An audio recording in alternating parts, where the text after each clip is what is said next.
Hey, bonjour tout le monde, j'espère que vous allez bien. Merci d'être toujours aussi nombreux à suivre la chaîne Xavki. Aujourd'hui, on va s'intéresser à la 11e vidéo dédiée à Postgre. Lors de la vidéo précédente, nous avions vu la création de databases, la gestion de databases. Là, on va s'intéresser aujourd'hui aux index. Et en index, un mode d'index particulier, le Bitry, qui est un peu le standard et qui est ultra réputé car très efficace, utilisé aussi dans d'autres cas de figure que le simple moteur base de données. Voilà, c'est quelque chose d'assez répandu. Les index, ils ont pour quel objectif quand on utilise une base de données? C'est exactement le même principe. Vous prenez un livre, vous avez dans un livre, vous avez un sommaire, donc le sommaire, lui, qui organise les choses de manière très structurée avec une pagination, etc., quoi. Donc c'est pas mal, mais souvent, dans beaucoup de livres, vous avez aussi, suivant les types de livres, bien sûr, à la fin, ce qu'on appelle un index, et donc des éléments vont, donc des mots-clés, vont pointer directement vers un pointeur qui est le numéro de page en l'occurrence, ce qui va permettre d'aller très rapidement rechercher une information. C'est exactement le même principe en base de données. Le but c'est, lorsqu'on a une requête, c'est de fournir le plus rapidement possible le résultat d'une requête en augmentant sa vitesse et du coup son temps de réponse. L'index, si on devait le résumer à grande maille, hein, je ne suis pas un spécialiste des index, hein, je ne suis pas DBA comme je l'ai déjà dit. L'index, c'est quoi? C'est une sorte de table qui est structurée pour un besoin particulier, donc notamment faire gagner du temps, mais quand on dit pour un besoin particulier, c'est pour une requête ou un type de requête particulier ou une recherche d'informations particulière.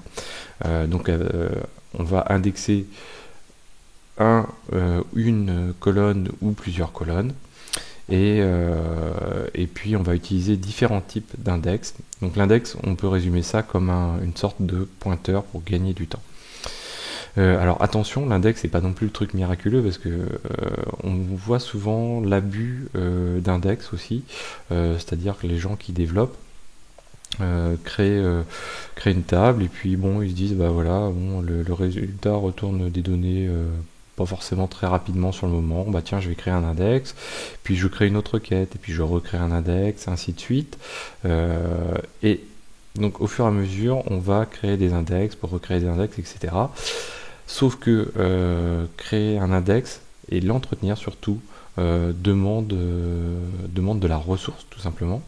Donc ça demande de l'entretien puisqu'en fait il y a tout un processus qu'on appelle la réindexation qui elle doit être faite régulièrement pour prendre en compte les modifications de la table. Si on a un livre et qu'on a un index à la fin, si on apporte des pages supplémentaires, on modifie l'ordre des pages, on modifie le contenu de notre livre, bien sûr il va falloir modifier notre index à la fin. C'est exactement le même principe, c'est ce principe de réindexation.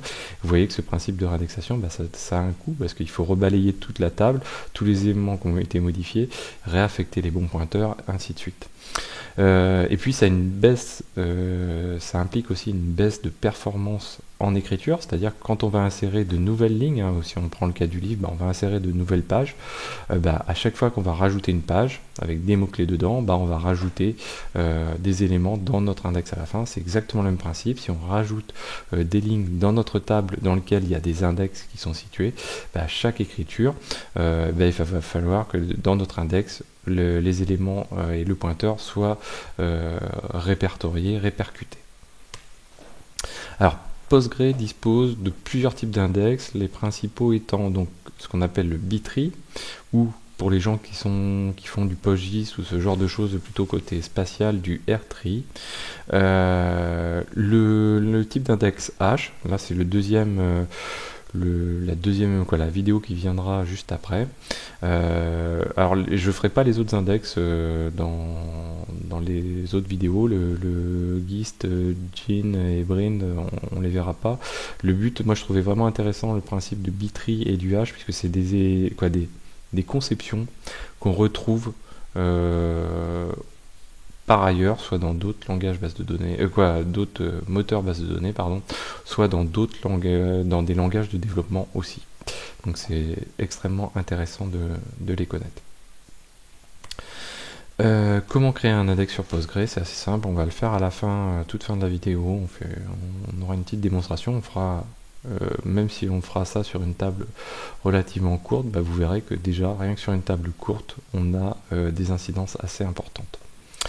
Donc par exemple, si on veut créer un index de type H, donc on va faire un create index.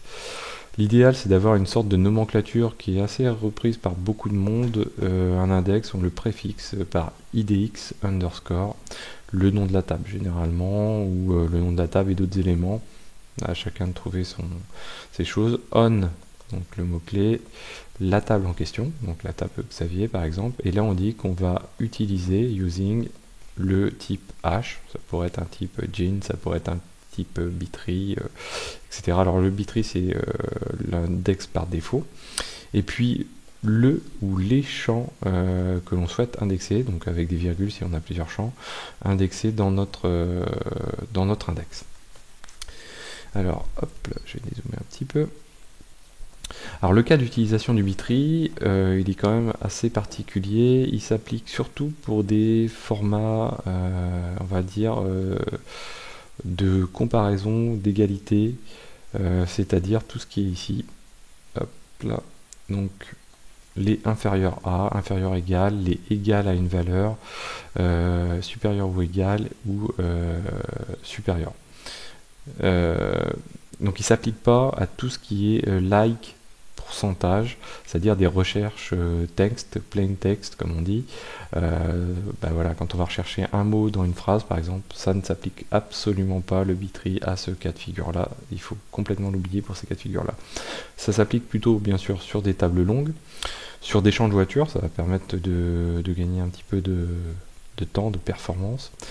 Et par contre, bien sûr, et ça c'est valable dans le cas de tous les index, il vaut mieux éviter d'indexer dans les tables qui sont mises à jour très régulièrement, parce que voilà, comme on l'a dit au tout début, index égale consommation de ressources soit pour l'entretien, soit en mode écriture, et du coup, bah, si on fait des écritures régulières, on va générer encore plus d'entretien, plus de consommation de ressources, etc.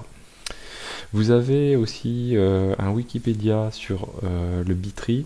Donc là c'est arbre B, qui est extrêmement bien fait, qui rentre beaucoup plus dans le détail que ce que je vous présente là. Alors le Bitry, pourquoi ça se nomme Bitry? Tout simplement parce qu'on parle de balancing tree, donc, ou d'arbre équilibré. Puisqu'en fait on n'est pas vraiment sur un arbre simple, c'est-à-dire, alors on va parler aussi plutôt d'arbre inversé, on va le voir dans le détail, mais on n'est pas sur un arbre simple. Donc c'est-à-dire que quand notre table va évoluer, le but c'est d'avoir un équilibre dans la répartition des données et de cette indexation pour toujours avoir quelque chose de performant et ne pas recréer des index qui peuvent être qui pourraient être potentiellement aussi lourds ou plus lourds que la table d'origine. Alors Bitry, il se nomme Bitry pour Balancing Tree, mais aussi on aurait pu l'appeler, on ne sait pas exactement la source, si c'est pas non plus du nom du créateur, Rudolf Bayer, ou parce qu'il travaillait chez Boeing, je ne pense pas, pour Bitry. Voilà. Alors, petit exemple, donc le Bitry, l'arbre inversé. Pourquoi l'arbre inversé? Alors l'arbre inversé parce que on va se mettre dans le cas de figure où on a un tronc, on a des branches et on a des feuilles. Donc voici la modélisation qu'on peut représenter, mais de manière ultra simpliste, d'un Bitry. Donc on a un tronc, donc la première ligne là, ici, hop, un tronc. On a un arbre, pardon, hop là. Je vais y arriver. Yop. On a un tronc, on a des branches. Décidément. Hop, voilà, on a des branches et on a ensuite les feuilles. C'est comme ça qu'on le décrit. Dans le cas de figure présent, on est parti d'une chose. On a une table simple, monocolonne. Dans cette table, on a des champs, des lignes, pardon. Et dans ces lignes, on a une table la plus simple du monde, c'est-à-dire avec dans cette colonne des lignes avec 1, ensuite une autre ligne 2, 3, 4, 5, 6, 7, 8, 9 et jusqu'à 10 de cette manière-ci. Comment fonctionne le bitry quand on est comme ça? Alors l'idée du bitry, c'est déjà d'essayer d'avoir une répartition homogène, donc équilibrée de l'arbre, comme on disait tout à l'heure. Donc il y a des formules mathématiques qui permettent d'avoir un calcul théorique du meilleur découpage possible du bitry en fonction de la variation. Alors là c'est pareil, on est dans une répartition simple, linéaire, la plus linéaire possible au monde, et extrêmement bien répartie puisqu'on a une pondération sur chacune des valeurs, on est à 1 pour 1 à chaque fois. Mais on aurait pu avoir, je sais pas, 1 et puis 2 partout ici. Encore que dans ce cas de figure là, l'indexation ne serait pas forcément très intéressante. Voilà, on peut avoir des pondérations différentes sur chacune des valeurs, un nombre d'itérations différents, et ce qui joue du coup sur la forme de l'arbre et la manière dont il va être fait. Donc l'index est calculé par rapport à ça. Dans l'index, donc on parle de tronc, on parle de branche, on parle de feuilles, on parle aussi de clés. Les clés, c'est quoi? C'est donc dans notre tronc, on va avoir, dans notre cas de figure, on va choisir deux, on va dire, séparateurs pour essayer de découper notre table de manière un petit peu homogène. Donc là, en l'occurrence, on peut se dire, tiens, l'index, il peut se dire, bah voilà, ça peut être intéressant, le processus d'indexation va se dire, tiens, c'est intéressant de découper ça en deux, par exemple. En deux, avec pour première découpe, une découpe à 4 et une découpe à 9. Donc pas forcément le meilleur, j'aurais pu le faire autrement dans la modélisation. Et donc notre 4, avant on a les valeurs 1, 2, 3, ensuite entre le 4 et le 9 on a les valeurs 5, 6, 7, 8, et puis après tout ce qui est supérieur à 9 on a 10. Donc ça c'est ce qu'on appelle ici le découpage, les éléments sur lesquels on va se servir, on va se baser pour découper vraiment l'endroit où on va trancher notre table. On appelle ça des clés. Les clés, on en a toujours n-1 par rapport au nombre de branches, tout simplement. Donc ça, c'est une règle de calcul, de toute façon, c'est obligatoire. Hein. Quand on tranche quelque chose en deux, à partir de 2 coupures, on a toujours 3 éléments qui restent. On prend une baguette de pain, si on met 2 coups de couteau dedans, il nous restera 3 éléments, 3 morceaux de pain. C'est exactement le même principe. Donc là, du coup, on va se retrouver, donc première chose, on dit voilà, nos clés c'est 4 et 9. Ça c'est le moteur d'indexation qu'il fait. Et donc ce qu'il fait, il dit, bah voilà, je me mets à 4, qu'est-ce qu'il me reste comme valeur? Donc il me reste 1, 2, 3. Ok. 1, 2, 3, je peux répercuter, réitérer la même manière de le faire. Là, c'est très théorique ce que je vous montre. Hein, et dans 1, 2, 3, on peut dire, bah voilà, j'ai 1 et 3, et à ce moment-là, bah, tout ce qui est entre 1 et 3, je considère que c'est une feuille. Voilà. Puisque mon 1 et mon 3 sont des clés, ici. Donc on a la même chose, c'est entre 4 et 9, bah, on a les valeurs 5, 6, 7 et 8. Et là aussi, bah, 5, 6 et 8, dans la représentation, pour que ce soit un petit peu parlant, j'ai considéré que c'était des clés, et puis 7, c'était une valeur. Et puis bah, pour tout ce qui est supérieur à 9, bah, on va dire, voilà, moi je n'ai qu'une valeur, hop, elle est directement accessible là. Alors comment fonctionne dans la théorie le bitry? C'est très simple, on va prendre une valeur, par exemple la valeur 7. Je cherche une valeur, donc on était tout à l'heure dans nos... Hop, voilà. Donc on était dans nos cas de figure de cas d'utilisation. Donc nous on va dire on est sur un modèle où on recherche le champ 7. Donc le champ 7, qu'est-ce qui se passe? Si je suis en mode linéaire, où je parcours la colonne, en fait je fais un scan séquentiel de la table. Donc c'est-à-dire pour trouver la valeur, mon moteur de recherche, qu'est-ce qu'il fait? Il dit tiens, donc je regarde la première valeur, ah non c'est pas la bonne, je regarde la deuxième valeur, c'est pas la bonne, je regarde la troisième valeur, c'est pas la bonne, quatrième valeur c'est pas la bonne, cinquième valeur c'est pas la bonne, sixième valeur c'est pas la bonne, ah, septième valeur c'est la bonne.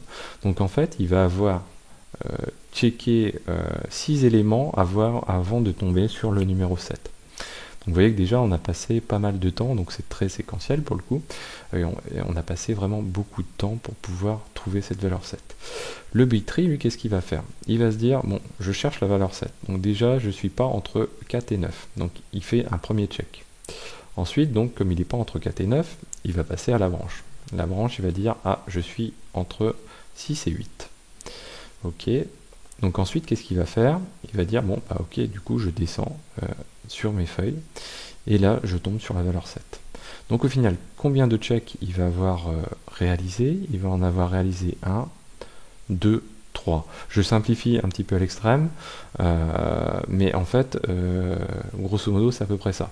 On est passé donc de 6 vérifications avant de trouver la bonne valeur à 3 vérifications avant de trouver la bonne valeur. Vous voyez, c'est ça qui rend très efficace l'index bittree. Alors maintenant, on va faire notre exemple. Et on va utiliser Postgre avec notre indexation en bittree. Donc voilà. Donc là, je me connecte à mon Postgre à côté. On va commencer par créer une table. Donc on va faire un... alors, hop, on va faire comme ceci. Donc on crée une table avec, pour représenter à peu près la même chose que ce qu'on avait tout à l'heure. C'est-à-dire on fait un create table, on crée une table qui se nomme, moi je la nomme Xavier, et dedans on a une seule colonne dont le nom de la colonne est ID, et tout ce qui est contenu à l'intérieur c'est des integers, donc des entiers. Donc ça, le truc le plus simple du monde. Ok, drop table Xavier. Voilà. Hop. Voilà, donc là j'ai créé ma table. Pour vérifier le contenu d'une table, on fait petit t, grand S, pour vérifier la structure de la table, pardon, et on appelle la table. Et donc là, on voit que j'ai une table qui se nomme Xavier, que j'ai une colonne dont son nom c'est ID, et elle est de type integer. Bon, jusque là, très bien.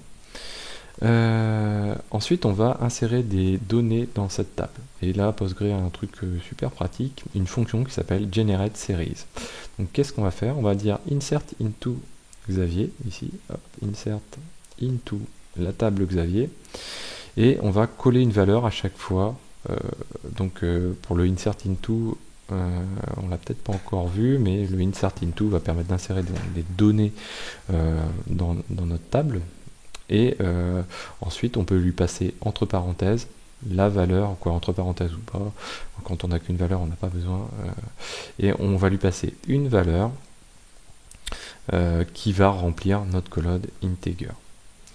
Et donc cette valeur, elle est quoi? Elle utilise la fonction generate series, donc un select étoile from une pseudo table en fait qui est une fonction generate series et qui va itérer et parcourir tous les numéros, tous les chiffres de 1 à 2 millions. Donc on va avoir une table remplie de 2 millions de lignes en gros. Hop, donc je la copie. Hop. Donc voilà, je colle et je lance. Donc là, ça va demander quelques secondes, mais ça va relativement vite. Et là, on a maintenant 2 millions de lignes. Hop, select count étoile from Xavier. Hop. Et là, j'ai bien 2 millions de lignes. Voilà. Très bien. Donc maintenant, ce qu'on va faire, c'est qu'on va requêter cette table. Avant de la requêter, on va placer l'anti-slash. Donc on va lancer anti-slash timing qui permet de faire la même chose qu'un time quand on est au niveau de l'OS, c'est-à-dire de pouvoir mesurer toutes les requêtes qui vont être passées, tout ce qui va être passé ensuite. Donc on va mesurer la durée à chaque fois. Et là on va faire une requête très simple et on va chercher la valeur 1 555 555. Bref, peu importe le nombre, le but étant de rechercher dans cette table de 2 millions de lignes quand même. Donc si je lance, là j'ai donc il m'a trouvé bien sûr la valeur, mais c'est pas ça qui nous intéresse. Nous, ce qui nous intéresse, c'est la durée. Donc là on a mis 119 millisecondes, 330 faire cette recherche. Donc là, on va bien retenir cette valeur. Pour vérifier comment a été fait cette recherche, hop là, on va se remettre ici. On va réaliser, on verra ça plus tard. Mince. Décidément, j'ai du mal à me faire à ce clavier. Voilà. Pour checker comment est fait cette requête, on fait ce qu'on appelle un explain analyze, pardon. Ça équivaut à l'explain plan de Oracle, et on passe ensuite la requête qui a été passée, et derrière ça va nous expliquer comment le moteur procède pour faire cette requête. Et là, on a un petit peu de détails. Il nous dit, voilà, il fait un scan séquentiel de Xavier. Voilà, bon, le coût que ça a réalisé et le nombre de lignes qui ont été récupérées. Il nous rappelle le filtre qui a été placé, etc.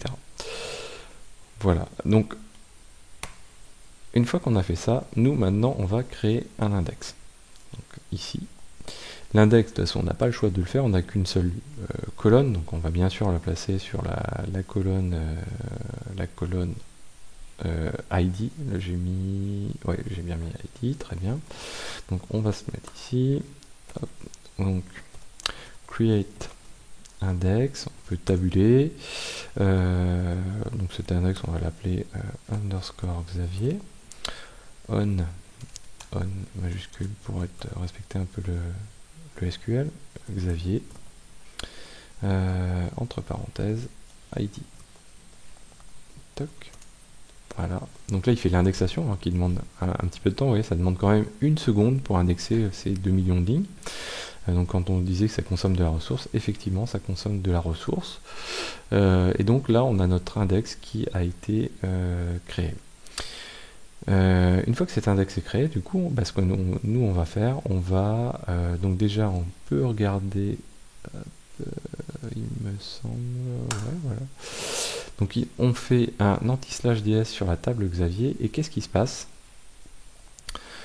Tout à l'heure on avait une description, on n'avait que ceci, et là maintenant on sait que la table Xavier possède bien des index, notamment un index qui se nomme IDX, Bitry, donc le type, et ID. Très bien.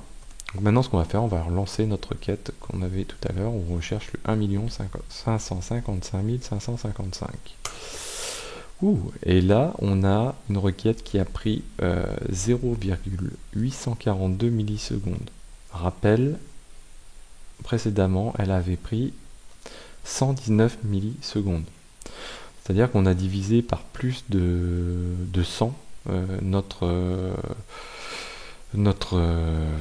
temps de requête. On est passé de 119 millisecondes à 0,8 millisecondes. Alors, bien sûr, là on est dans un cas de figure où l'index Bitry est ultra performant, la table est ultra simple, on est sur du chiffre, etc. Enfin bon, il y a beaucoup de facteurs favorables. Néanmoins, vous voyez l'intérêt de l'index, c'est quand même quelque chose de très très performant. Ensuite, si on réalise notre explain analyze de nouveau pour voir comment le moteur a fonctionné, et là, qu'est-ce qui s'est passé? Il nous dit bien qu'il a utilisé donc un index. Hop, ici, il nous dit qu'il utilise l'index directement, qui est l'index qui se nomme IDX underscore Xavier sur la table de la table Xavier, que le coût, voilà, c'est 0,43, qui retourne bien une ligne. Et voilà, la condition dans cet index, c'est de trouver l'ID égale 1 555 555. Voilà, donc là on a fait le tour de cet index Bitry, je pense.